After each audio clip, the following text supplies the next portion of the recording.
Ils sont sortis de l'Égypte, ils sont rentrés. Ils veulent aller à Canaan. Dieu a dit à Josué, Josué dit, si tu veux réussir, je vais te donner un seul secret. Que ce livre de la loi ne s'éloigne pas. Médite-les, jour et nuit. Enfin, alors, on s'arrête d'abord. Que ce livre de la loi ne s'éloigne pas de ta bouche.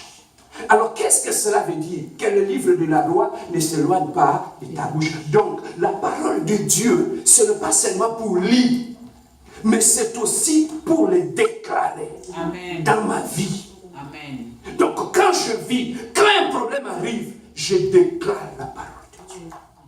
Alors, au-delà de le garder dans ma bouche, je vais rapidement ouvrir une sorte de parenthèse. Il a dit que ce livre de la loi ne s'éloigne pas de ta vie. Tu comprends? Alors, donc quand tu es un enfant de Dieu, que tes conversations puissent tourner tout autour de ces... Amen. Amen. Tes conversations tournent sur quoi? Léa, je vais vous dire une chose. Tu sais, dans la vie, si tu veux te respecter, le respect commence où? Le respect, on l'impose. Le respect, ça s'impose.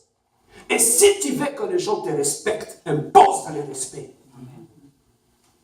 Amen. Hein? Le respect, on ne va pas te l'amener sur un plateau. Il faut que tu l'imposes. Alors, pour imposer le respect, ça commence où? Ça commence à partir de tes conversations. Les sujets de conversation que tu abordes, c'est à partir de ces sujets-là que les gens vont te respecter. N'as-tu pas vu, avec une personne, tu ne blaguais pas, tu n'allais pas dans de légèreté. Aussi longtemps, tu ne blaguais pas, la personne te respectait. Mais depuis que tu as commencé à blaguer avec la personne, il commence à dire n'importe quoi sur toi. Le respect est top. Donc, le respect dans ta vie impose le respect même dans tes sujets de conversation. Enlève dans tes sujets de conversation tout ce qui est légèreté. Tout ce qui est légèreté, tout ce qui est de blague inutile, enlève ça de ta conversation. Ce n'est pas être dit, mais tu imposes le respect même dans tes conversations.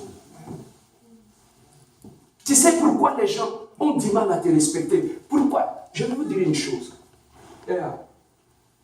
Vous savez, nous, quand on était jeunes, même pour aller embêter les filles, on n'embêtait pas n'importe quelle fille. Hein. Tu regardes de loin, tu observes. Tu essaies d'approcher la personne. Si la personne, tu essaies de lancer un sujet de conversation. Si la personne est assez légère, elle va embarquer dans cette conversation-là. Et lorsque tu sens que la personne est descendue trop bas, c'est à ce moment-là que tu peux lui proposer des bêtises. Mais si c'est une femme, si c'est un homme, même dans son langage, il te dit non, je ne veux pas ce genre de conversation. Je crois qu'il sera difficile même pour que tu ailles dire de bêtises à cette personne. Donc le respect dans la vie, l'élément de contact entre humain et humain, c'est d'abord par le langage. Les animaux ne parlent pas, ce sont les humains qui se parlent. Alors le langage, c'est l'élément de correspondance entre humain à humain. Donc au travers de cette correspondance-là, tu peux imposer le respect à partir de là. Et ce respect-là, c'est ça qui fera en sorte que tout le monde puisse te respecter. Amen, non? Amen. Alors, raison pour laquelle Dieu a dit à Josué que ces livres de la loi ne s'éloignent pas de ta bouche. Donc, plus mes conversations tournent autour de la parole de Dieu, il sera difficile pour que je puisse descendre trop bas dans mes conversations. Papa, moi quand je parle avec une personne, ça me prend juste 5 minutes pour que je puisse te situer dans quel rang social tu te trouves. Juste à partir des expressions que tu utilises, le langage que tu utilises, je peux savoir si c'est une personne, elle est légère ou c'est une personne qui est respectable. Juste au travers de ton langage. Voilà pourquoi, bien aimé, faisons très attention. Quand tu parles, vérifie ce que tu dis.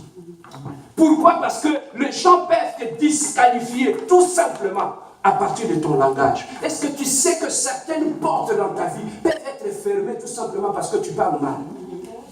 Hein? Il y a de certains milieux, quand tu rentres comme ça, tu commences à utiliser certains langages, les gens commencent à te regarder. Il sort d'où celui-là? On te situe directement que cette personne, il vient de tel endroit. Amen. Hein? Voilà pourquoi, bien aimé, si tu veux être considéré, respecté dans ta vie, commence d'abord par contrôler tes sujets de conversation et ce qui sort de ta bouche. Et à ce moment-là, les gens vont te respecter. Amen. Amen. Même à mes sœurs, je dis ça même à mes sœurs. Tu sais, tu veux que les hommes puissent te respecter. Impose le respect, même dans tes sujets de conversation. Amen. Amen. Hein? Impose le respect, même nous les hommes. Quand tu commences sainement à descendre bas dans tes conversations, c'est fini. La première des choses que la personne va enlever dans ta vie, c'est le respect. Il retire ça. Tu sais que quelqu'un peut retirer facilement le respect? Mais oui. Oui. Quand on se présente devant les gens, on a le respect, on a l'autorité, on a tout. Mais c'est toi qui vas donner l'autorisation à celui qui est en face de toi d'enlever soit ton autorité, soit ton orgueil, soit le respect. Tu peux être en face d'une personne qui a déjà tout enlevé dans ta vie.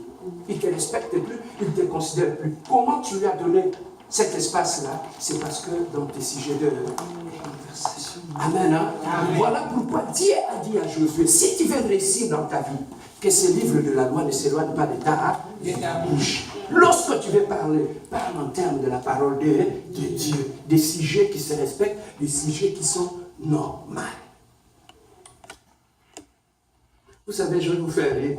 J'avais un ami un jour, quand on était étudiant, je crois qu'on était en deuxième graduat, il a pris une fille, il l'a amenée chez elle.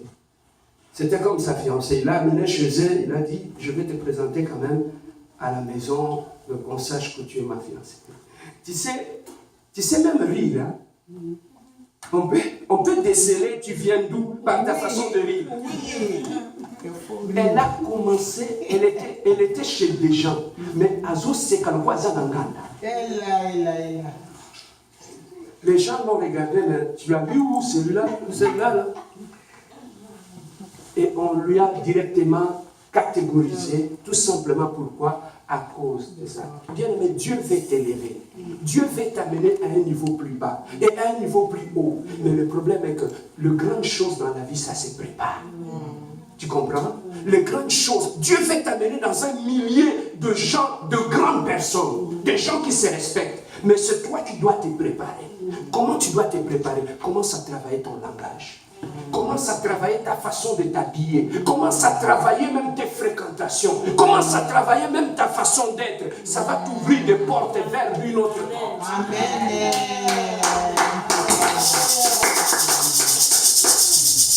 Amen. Bien aimé, ça prend juste ton comportement, ta façon d'être, pour que ça puisse t'ouvrir d'autres portes. Les gens peuvent te regarder et te juger de loin. Et te dire, cette personne, cet homme, cette femme, elle est responsable ou n'est pas responsable, en t'observant de loin. Voilà pourquoi, bien aimé, travaille ces choses-là dans ta vie. Tu vas être un homme qui est respectable. La société dans laquelle nous nous trouvons, nous ne sommes pas tous pareils. On nous catégorise dans des classes sociales. Donc c'est ton comportement qui va faire en sorte que tu sois dans une classe basse ou moyenne classe ou la haute classe. C'est ton comportement. Ce n'est pas une question d'argent. Bien aimé, tu peux trouver un homme ou une fille qui vient d'une famille pauvre, il n'a pas l'argent, mais quand tu l'approches, tu sens qu'il a une personnalité. Dans son langage, sa façon d'être. Donc ça n'a rien à voir avec l'argent. Ça s'est bâti. L'image, ton témoignage dans la vie, ça s'est bâti. Et c'est toi-même qui dois le travailler. Voilà pourquoi j'aime l'église, la compassion. Mathieu, bonsoir encore. Amen.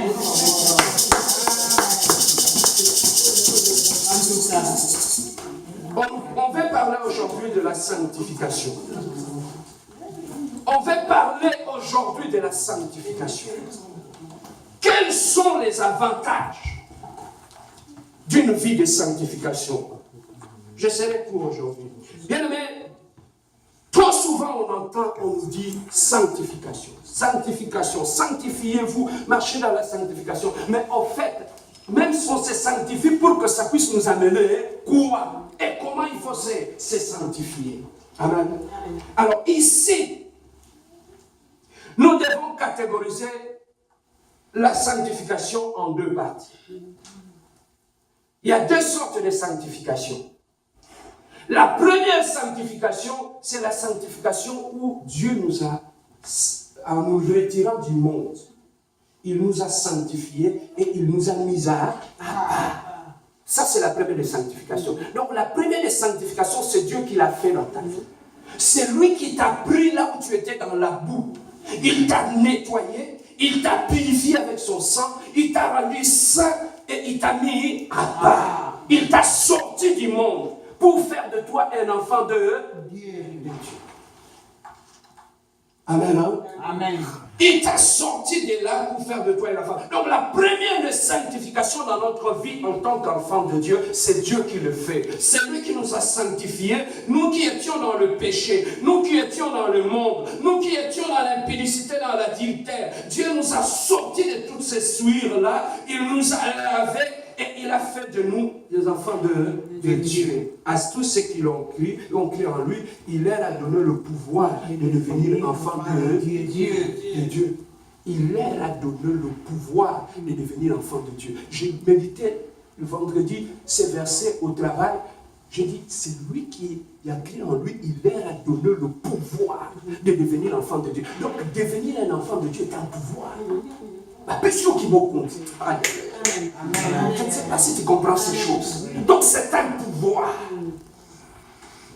Amen. Hein? Amen. Donc comme on voit au village, on peut prendre un chef coutumier qui n'était rien. On le fait asseoir. On lui donne le pouvoir. On lui fait des sacrifices, des choses comme ça. On lui donne le pouvoir. Et tout le monde au village commence à avoir peur de lui. Ah, il faut faire attention. On lui a intronisé. Il a des pouvoirs, cette personne-là. Tout le monde a peur de lui. Et maintenant, la Bible nous dit, en tous ceux qui ont cru en Dieu, il nous a donné le pouvoir de devenir l'enfant de Dieu. Donc, être un enfant de Dieu, tu as un pouvoir. Amen. Même le monde des ténèbres, ils savent que tu as un pouvoir. Alors, la Bible nous dit ici, la première des sanctifications, c'est cette sanctification où Dieu nous a pris dans le monde, il nous a sanctifiés. Ça, c'est la première des sanctifications.